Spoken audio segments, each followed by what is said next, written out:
একটা দালাল বেষ্টিত জগৎ। দালাল যে কিভাবে মানুষকে ঠকায়, গ্রামে গঞ্জে প্রতি জায়গায়। যে বেচারা আশা করে বসে আছে ছেলেকে কিংবা স্বামীকে বিদেশ পাঠাবে, টাকার দরকার, টাকা জোগাড় করেছে, কারো থেকে ধার করেছে কিংবা গ্রামীণ ব্যাংক থেকে ধার করেছে,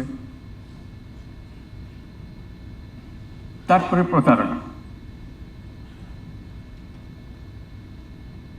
এই বিদেশ যাওয়াটা দালাল আর প্রতারণার সঙ্গে সাংঘাতিক রকমভাবে যুক্ত।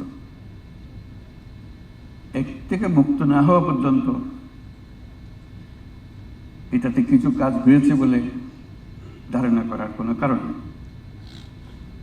যা কিছু আমরা করছি উপরি করছি, সেগুলো গুরুত্বপূর্ণ কাজ, কিন্তু উপরের ছোঁয়া, ভেতরে ঢোকা যাচ্ছে না। আমরা সরকারে আসার পরে প্রথম এটার সঙ্গে সম্মুখীন হলাম ভিন্ন কারণে, গণ অভ্যুত্থানের সঙ্গে জড়িত কারণে।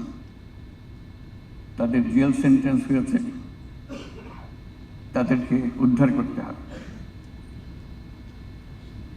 সেই সূত্রে টেলিফোনে যোগাযোগ করলাম, আবেদন করলাম যারা কোনো ক্রিমিনাল না, তাদেরকে শাস্তি দিও না, এরা আমাদের দেশের জন্য এই কাজ করেছে, তোমার দেশের আইন ভঙ্গ করেছে।